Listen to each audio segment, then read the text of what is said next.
Radio Unesa, informasi, edukasi, dan prestasi. Selamat siang rekan Unesa, saya saat ini Farah bersama dengan salah satu dosen ilmu gizi yang sudah 50 tahun berkecimpung di dunia pendidikan.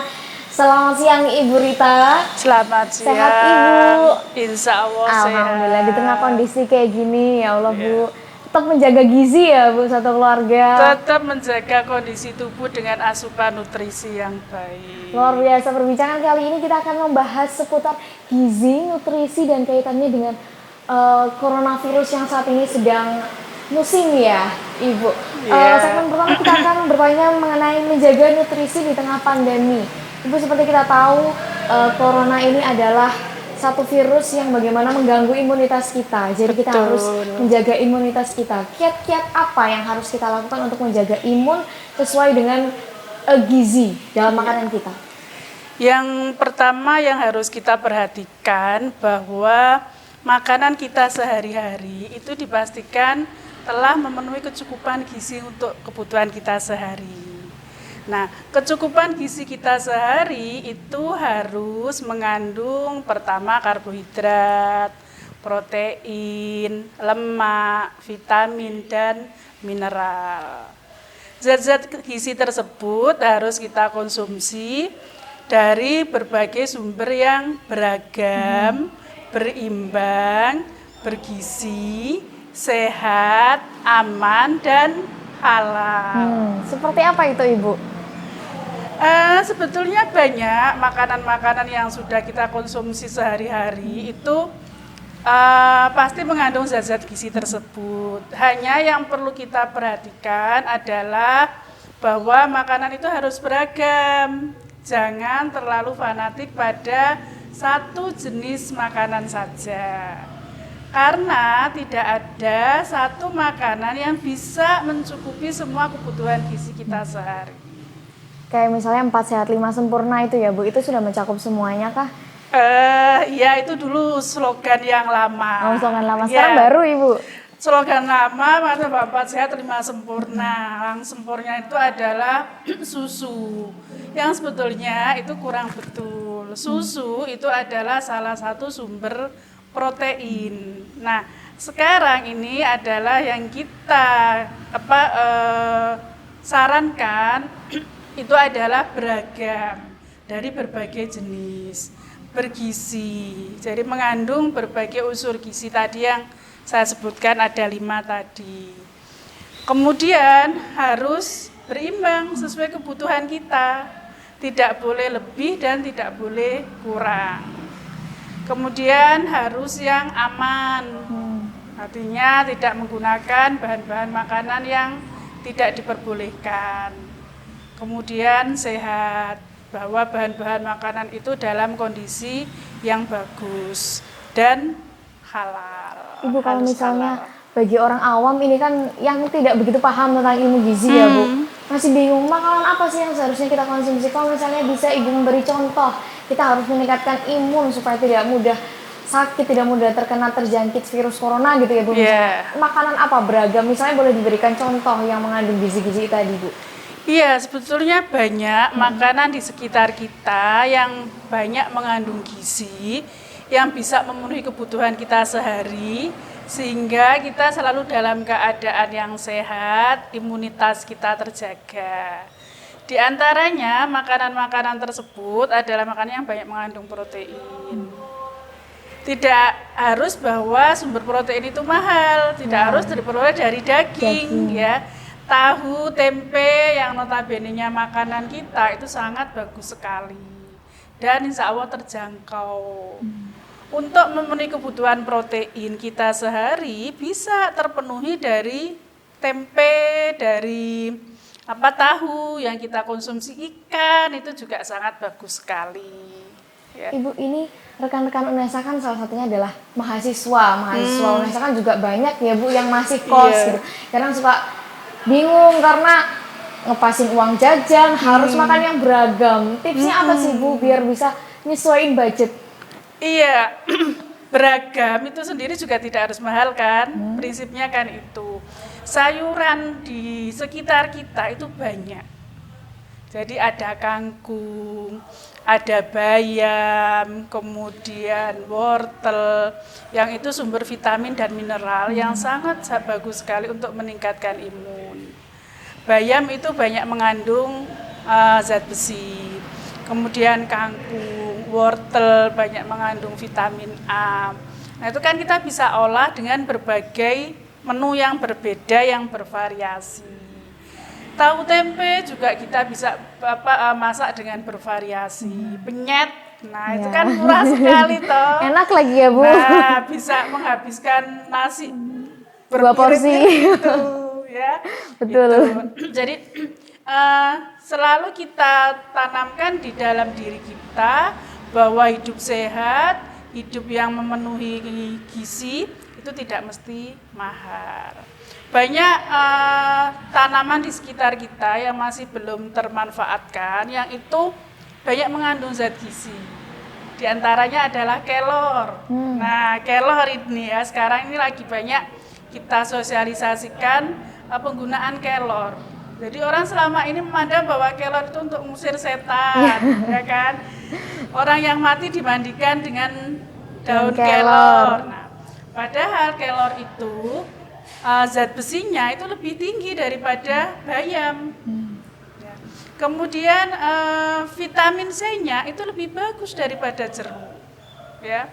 Kalium itu lebih bagus daripada pisang yang ada di dalam kelor. Nah, itu harus kita manfaatkan pangan-pangan sumber pangan di sekitar kita yang masih belum termanfaatkan. Daun kelor ini sepertinya menarik, tapi nanti kita akan bahas lagi ya Bu seputar daun kelor manfaatnya apa. Iya. Ini yang ingin saya tanyakan Bu, apakah ada makanan yang harus kita hindari karena untuk menjaga imunitas tubuh, ataukah memang semua makanan bergizi atau seperti apa Ibu?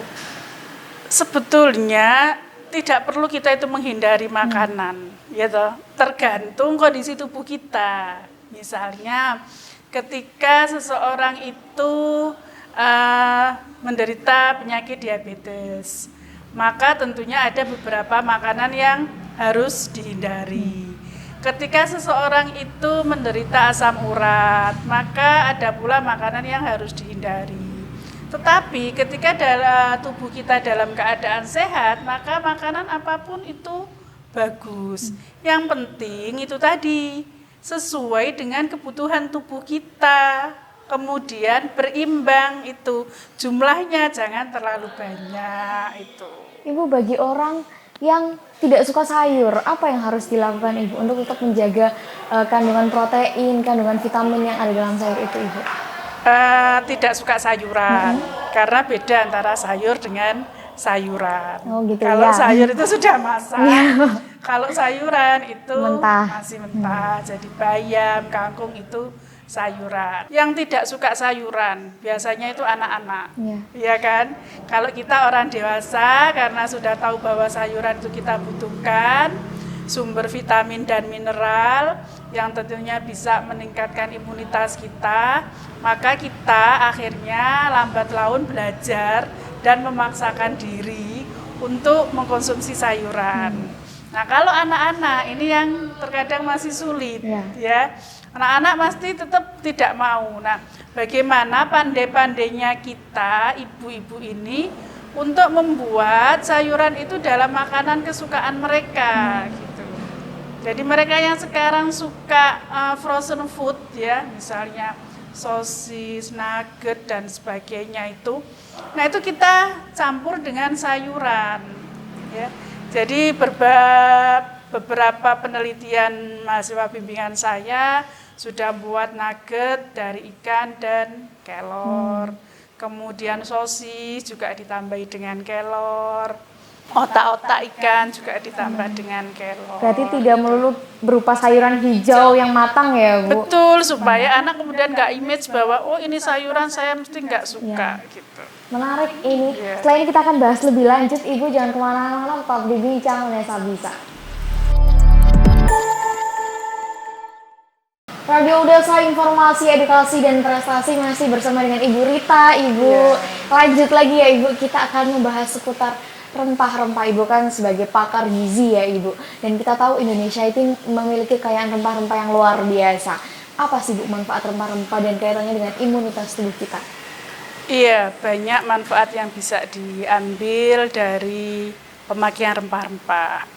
Memang kita Indonesia ini kaya akan rempah-rempah. Dan penggunaan rempah-rempah di Indonesia ini memang masih belum maksimal ya.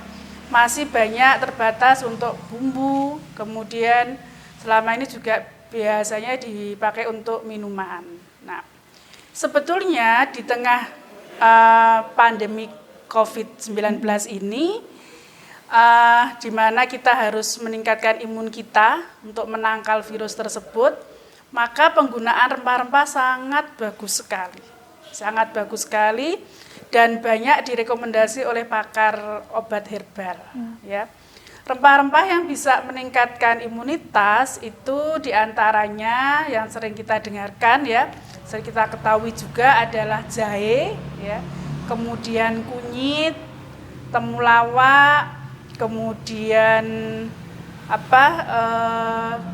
kencur ya, itu adalah di antara rempah-rempah yang bisa meningkatkan imunitas kita.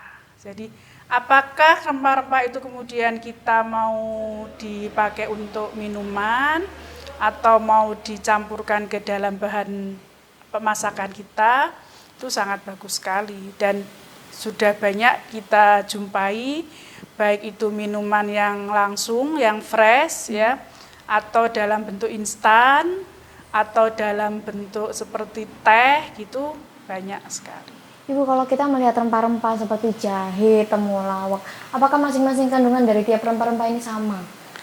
Berbeda. Jadi setiap bahan makanan atau setiap kandungan dari jenis-jenis rempah itu mempunyai kandungan yang berbeda. Jadi antara jahe dengan temulawak berbeda. Temulawak banyak mengandung kurkuma yang tinggi, di mana fungsi dari kurkuma itu adalah bisa meningkatkan nafsu makan kita, menguatkan fungsi hati, sehingga dulu ketika orang yang kena hepatitis atau penyakit kuning atau penyakit liver itu disarankan untuk mengkonsumsi temulawak yang kandungan kurkumanya tinggi. Tapi beda dengan jahe, ya. Jahe ini fungsinya untuk menghangatkan tubuh. Nah, sekarang ini banyak jenis-jenis jahe, ada jahe emprit, jahe merah dan sebagainya ya.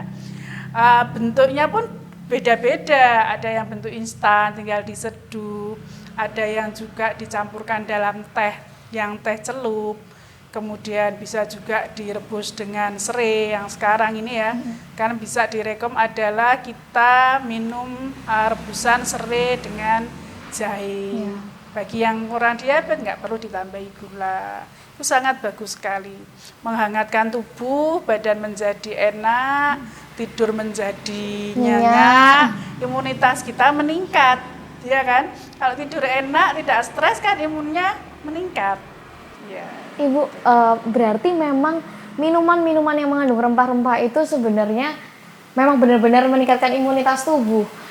Minuman seperti jahe itu kan sebetulnya baru viral sekarang ya Bu, karena memang kaitannya dengan COVID, bukan untuk menyembuhkan, tapi untuk meningkatkan imunitas agar tidak terjangkit, seperti itu ya Bu? Betul itu yang perlu digarisbawahi.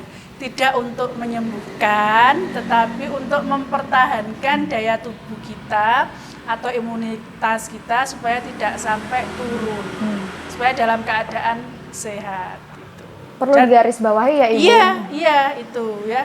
Kalau nanti misalnya bisa menyembuhkan gitu, semua penderita COVID itu minum jahe saja sudah pada sembuh semua. Tapi kan tidak semudah itu. Yang sekarang sedang diteliti oleh para pakar farmakologi ya, itu untuk menciptakan obat penangkal virus COVID itu. Ibu, kalau melihat mengenai soal rempah-rempah, bagaimana cara masak atau mengkonsumsi rempah-rempah yang baik agar kandungan gizinya tetap terjaga Ibu? Ataukah harus suhu yang sekian, berapa lama, atau seperti apa Ibu? Iya, memang harus diperhatikan juga cara pengolahan. Karena setiap bahan makanan yang mengalami proses pengolahan atau pemanasan itu pasti akan berubah. Bukan berarti kemudian rusak, tidak, tetapi akan berkurang. Jadi kalau misalnya temulawak atau jahe atau kunyit itu kita konsumsi dalam keadaan segar, maksudnya misalnya diparut gitu aja kemudian diambil airnya, itu sangat bagus sekali dalam keadaan segar karena tanpa ada pengaruh pemanasan. Tapi bahan-bahan itu ketika kemudian diinstankan, kita tahu bagaimana cara menginstankan adalah proses pemanasan dengan penambahan gula yang lama, maka itu akan mempengaruhi zat gizi yang ada di dalam rempah itu. Misalnya apa? Vitamin C. Ya, vitamin C itu akan rusak oleh pemanasan. Jika bahan makanan itu mengandung vitamin C kemudian dipanaskan terlalu lama, maka juga akan rusak. Tapi terkadang banyak orang yang suka minum itu anget-anget, Ibu. Itu gimana? Itu kan harus melewati proses pemanasan, Ibu.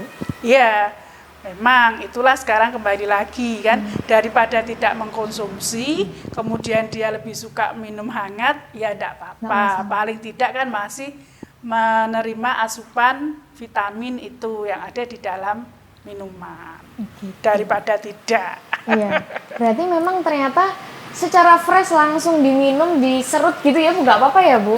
Lebih bagus, iya. Baik, ini menarik karena ternyata rempah-rempah itu saat ini memang dinilai sebagai penyembuh corona, padahal rupanya rempah-rempah ini sangat bermanfaat untuk meningkatkan imunitas tubuh. Dan ternyata saya baru tahu dari Ibu Rita kalau misalnya dimakan atau diserut secara fresh itu lebih baik daripada dipanaskan ya, Ibu. Yang kemana-mana tetap dibincang oleh Sabisa. Radio Unesa, informasi, edukasi, dan prestasi. Gak bosen-bosennya ya, Bu, kita ngobrol bareng. Tadi udah disinggung soal daun kelor, Ibu. Saya melihat bahwa Ibu juga meneliti banyak tentang daun kelor dan mendirikan rumah kelor. Itu seperti apa? Boleh dijelaskan, Ibu? Iya, terima kasih. Memang saya sekarang banyak fokus ke masalah kelor. Mulai tahun 2014 saya berusaha menanam kelor di sekitar kampus, ya. Dari sekitar jurusan pendidikan kesejahteraan, keluarga, fakultas teknik yang ada di kampus Ketintang, itu di depan lab A8 sepanjang itu kita tanami daun kelor. Sekarang sudah tumbuh dengan rindang. Nah, tujuan saya adalah ketika mahasiswa bimbingan saya yang mau mengeksplor kelor ke dalam bahan makanan atau minuman itu bisa memetik langsung, ya. Karena apa? Daun kelor itu harus kita manfaatkan maksimal setelah 4 jam dipetik, itu sudah harus termanfaatkan. Itu. Nah, kenapa saya kemudian tertarik dengan daun kelor? Karena ternyata setelah saya pelajari dan setelah saya kaji lebih dalam lagi, ternyata daun kelor itu hebat sekali. Dia mengatakan bahwa daun kelor yang dalam bahasa Latinnya itu namanya Moringa olivera disebut sebagai pohon ajaib atau the miracle of tree. Kenapa dikatakan seperti itu? Karena kandungan gizi dari daun kelor itu sangat bagus sekali. Ya. Kalau kemudian timbul di masyarakat bahwa daun kelor itu untuk mengusir setan, kemudian untuk memandikan mayat, ya, kemudian wanita cantik yang memakai susu emas tidak berani makan daun kelor, takut keluar. Nah, itu sebetulnya tidak betul, ya, tidak betul. Kenapa orang yang meninggal itu kemudian dimandikan dengan daun kelor? Itu adalah karena kandungan yang ada di dalam daun kelor sebagai antioksidan itu mampu mengawetkan jenazah itu. Jadi ketika mayat itu dimandikan dengan air daun kelor itu supaya dia awet, tidak busuk. Gitu. Nah, kemudian gimana dengan wanita yang ingin cantik kemudian memakai susu emas yang kemudian takut makan kelor? Nah, itu saya masih belum mendalami itu. Saya masih belum melakukan penelitian. Apakah betul kemudian zat-zat gizi apa yang ada di dalam kelor yang kemudian bisa menurunkan atau mengeluarkan susu emas itu, ya. Itu. Nah, karena kandungan gizi yang sangat bagus sekali, yang tadi sudah saya sebutkan, zat besinya lebih bagus daripada bayam, vitamin C-nya lebih bagus daripada jeruk, kemudian vitamin A lebih bagus dari wortel, dan masih banyak lagi zat gizi yang lain. Maka saya ingin mensosialisasikan ini kepada masyarakat, bahwa ayo konsumsi kelor, jangan pernah takut makan kelor. Kalau orang Jepang itu terkenal dengan green tea-nya, teh hijaunya, maka saya berharap bahwa Indonesia adalah punya kelor gitu. Sehingga saya mulai fokus dan mengarah ke bagaimana saya mengeksplor kelor itu dalam makanan dan minuman. Bimbingan saya mahasiswa yang melakukan penelitian untuk skripsi memang banyak saya arahkan untuk menggunakan kelor. Mahasiswa S2 Gizi UNER yang ketika saya diminta untuk membimbing atau menguji, itu biasanya mereka yang meneliti untuk menggunakan kelor. Ibu, saya sempat membaca tentang bagaimana Ibu meneliti tentang daun kelor, manfaat daun kelor ini kepada balita yang kurang gizi. Itu seperti apa, Ibu? Iya, tahun 2015 sampai tahun 2017 saya mendapatkan penelitian dana IDB, ya. Nah, itu saya menggunakan makanan dan minuman untuk balita yang kurang gizi. Jenis makanan dan minuman yang saya berikan itu adalah crackers, kemudian biskuit, cookies itu, yogurt, kemudian jelly drink. Itu saya berikan kepada balita yang kurang gizi. Dalam waktu 3 bulan, pemberian makanan dan minuman dari daun kelor itu mampu memperbaiki status gizi balita yang kurang gizi dan meningkatkan imunitas yang ditandai dengan meningkatnya kadar CD4 ya. CD4 plus itu ya, yang mana bahwa di antara makanan-makanan dari kelor itu yang paling disukai mereka itu adalah yogurt dan crackers. Sehingga tahun 2019 saya pakai juga crackers dan yogurt itu untuk balita stunting. Ya. Jadi penelitian dana PNBP tahun 2019 saya gunakan produk-produk kelor tersebut juga untuk mengatasi balita yang stunting atau balita yang tinggi badannya di bawah normal atau yang namanya kerdil. Gitu. Sangat berpengaruh ya, Bu, menggunakan crackers ini? Iya, ada pengaruhnya. Ada pengaruhnya. Selain crackers, saya melihat juga Ibu membuat rumah kelor. Apa aja dari produk rumah kelor ini, Ibu? Sepertinya Ibu ini sangat kreatif membuat variasi dari bahan kelor ini, Ibu. Iya, karena memang itu tadi saya katakan bahwa saya senang, saya sangat tertarik sekali dengan kelor. Sehingga tidak hanya di dalam dunia akademik saja, yang itu untuk penelitian-penelitian, tetapi di dunia kuliner atau usaha boga saya juga ingin mensosialisasikan kelor. Sehingga saya mendirikan sebuah healthy catering sehat yang saya namakan dengan nama Rumah Kelor. Nah, Rumah Kelor itu produk unggulannya adalah arem-arem daun kelor. Nah, kenapa saya pakai produk arem-arem? Arem-arem itu sebagai pengganti breakfast, sarapan. Jadi orang itu tidak harus sarapan di meja dengan sepiring nasi dengan lauk pauknya. Tapi cukup dengan segenggam tangan yang ada di tangan itu, asupan nutrisi sarapan pagi terpenuhi. Karena sekarang ini kan zaman milenial, orang kerja ini udah dikejar waktu. Ya, buru-buru. Anak-anak juga terburu-buru. Jadi bisa sambil dia jalan di mobil, pegang arem-arem, dimakan. Itu keinginan saya. Jadi meskipun dunia usaha tidak semata-mata yang kita kerja adalah sebuah komersil, tidak itu, tetapi adalah bagaimana mengedukasi masyarakat untuk hidup sehat. Biasakan sarapan pagi. Tidak ada istilah tidak sempat atau tidak ada istilah harus di meja makan, tidak. Jadi solusi breakfast ada di tangan Anda. Dengan apa? Segenggam arem-arem yang ada di dalam tangan Anda, asupan nutrisi untuk breakfast terpenuhi. Tadi udah ada arem-arem, ada crackers. Apa? Ada inovasi baru nggak Bu dari daun kelor ini? Banyak sekali, masih banyak sekali. Di rumah kelor itu pun banyak produknya. Jadi ada ongol-ongol kelor. Ongol-ongol itu seperti apa Ibu? Nah, ongol-ongol itu terbuat dari tepung sagu yang ditambahi dengan gula, kemudian tambahkan dengan daun kelor, kemudian nanti direbus sampai kental, didinginkan, dipotong-potong, disajikan dengan parutan kelapa. Itu ongol-ongol. Ada juga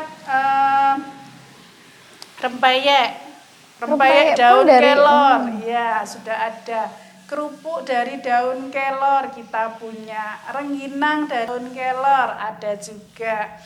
Kemudian puding ada, putu ayu daun kelor, banyak, bakso daun kelor, es krim daun kelor, mie daun kelor. Kalau kita banyak sudah, hampir semua produk kita punya. Stik daun kelor punya. Ibu, kalau daun kelor memasaknya dari sekian banyak jenis makanan ya Bu yang terbuat dari daun kelor.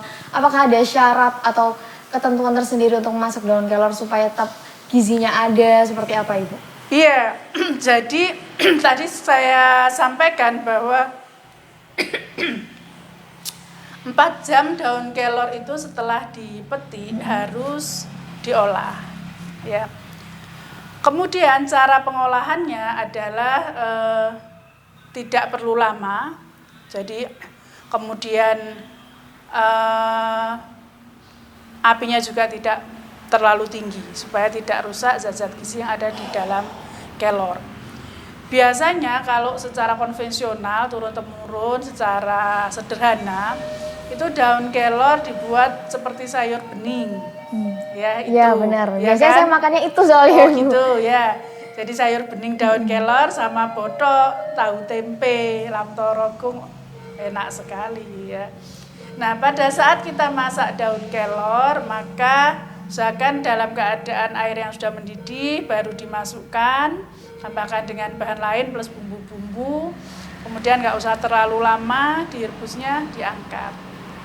Kemudian kalau sudah dalam waktu yang lama, sudah 8 jam gitu, sudah nggak usah dipanaskan lagi. Diusahakan selalu dalam keadaan fresh untuk dikonsumsi. Kemudian kita juga banyak menjumpai juga teh daun kelor. Nah, buat teh itu kan daun kelor yang dikeringkan. Tapi tidak semudah itu untuk mengeringkan, ya.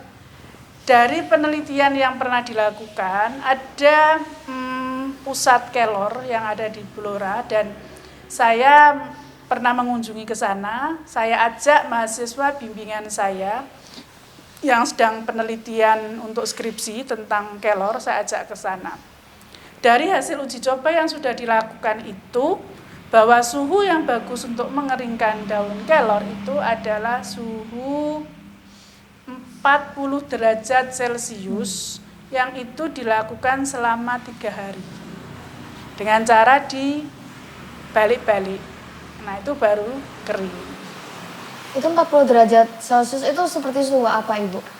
Suhu ruang yang masih agak panas dikit ya. Itu suhu ruang agak. Karena kalau terlalu suhunya terlalu tinggi pun dia akan gosong nanti, kebakar nanti. Keringnya nggak bagus.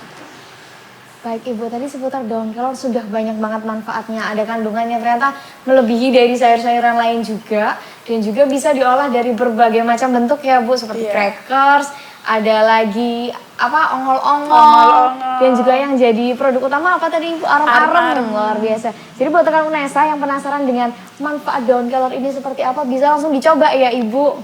Bisa. Oke Ibu, terakhir ini Bu, harapan untuk masyarakat, untuk rekan UNESA agar tetap menjaga imunitas Ibu seperti apa? Iya, untuk masyarakat dan akademik UNESA Mari tingkatkan imunitas kita, jaga kesehatan kita dengan mengkonsumsi makanan yang bergizi, berimbang, sehat, aman, dan halal. Tidak harus mahal, manfaatkan bahan makanan yang ada di sekitar kita.